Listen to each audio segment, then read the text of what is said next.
Hi everyone, it's Matt here. Have you ever felt like you've had to hide your true authentic self? You might have heard the new Taylor Swift song come on, for example, and you want to sing to the top of your lungs, but there's a part of you that holds you back.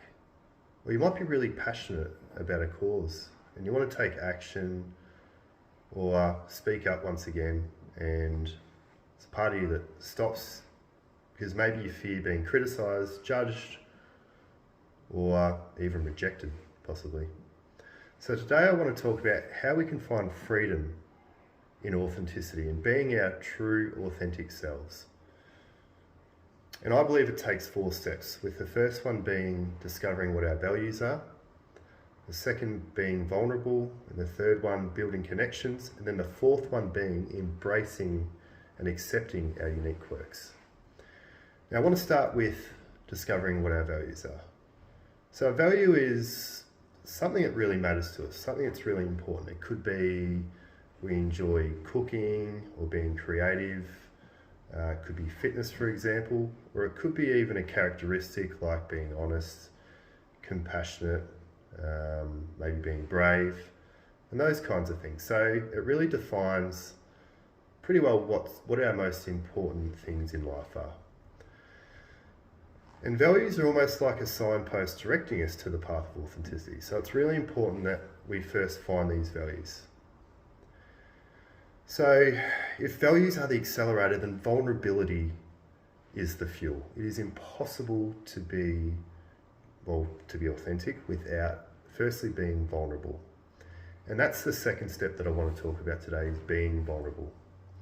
Now, being vulnerable is bloody scary. It's almost like going into battle without wearing any body armor. It's frightening, let's be honest.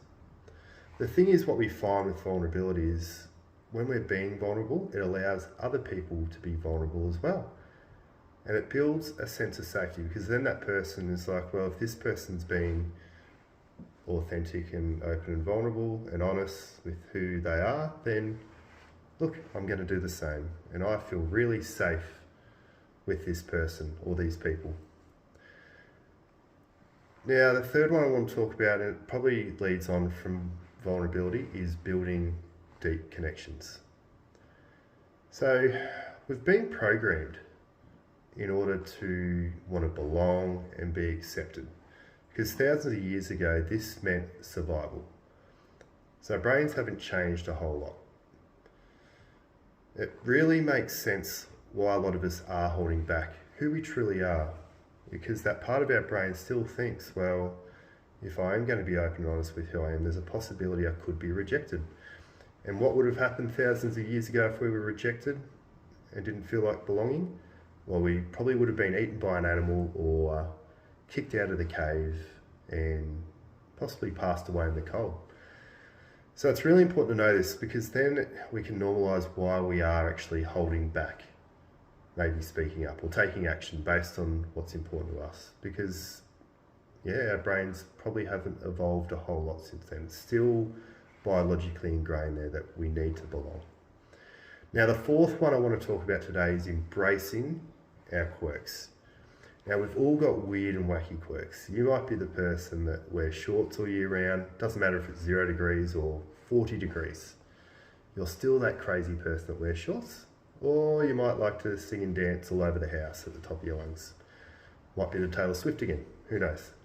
Or if you're anything like me, every time you buy a brand new shirt, you go try it out at dinner and you happen to spill food along the front of it. Yep. That's one of my unique quirks. The thing is, like, how boring would life be if everyone was the same? It'd be pretty boring, right? So these quirks, we may as well just embrace them, because it's what makes us different from everyone else and what makes us unique.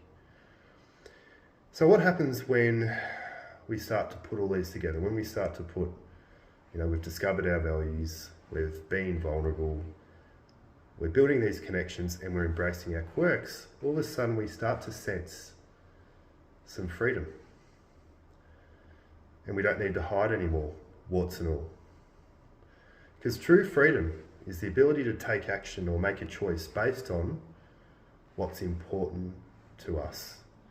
And we can be proud in that moment that we chose to be authentic and be genuine to what matters to us. Now, before I head off today, I just want to invite you to think of something, a part of you that you feel like you've been hiding from the rest of the world. And what would it be like to express that? And I want to finish with a quote by Oscar Wilde, who once said, "We may as well be ourselves because everyone else in the world is taken." Thank you.